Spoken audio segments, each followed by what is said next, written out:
And social media, inna lillahi wa inna ilayhi raji'un, Twitter and Instagram, yeah?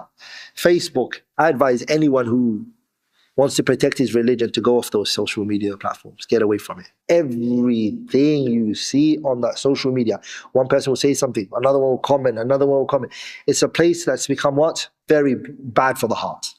Especially a person who wants to hold on to his religion, and it's become hard with social media. 3 years ago, 4 years ago, one time I came, for the first time in my life, I thought, you know what? Everyone is on Twitter. Yadullah ma'al jama'ah. Jumping with everybody else. I jumped in.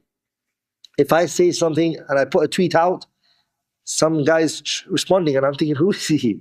And then another response. And then I saw myself looking at this response to this response. And then one time I went in and I got 20 response for that one. I realized this is a headache.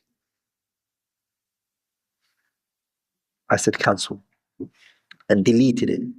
And it was the best thing I ever done. I didn't even have it for a year. A few months, 9 months I think I had it for. 9 months, yeah. 9 months I had it for. Closed it. One time, I have a cousin who's 12 years old. He was having a debate on Twitter with a big prominent sheikh. I won't say his name. It's my cousin, he's 12 years old. He's debating with him. And the sheikh thinks it's a normal person that's having this back and forth with him. He's referencing ayat and hadith. It's my 12-year-old cousin. Yani, it made me really think, subhanallah, you don't know who you're talking to. Sah?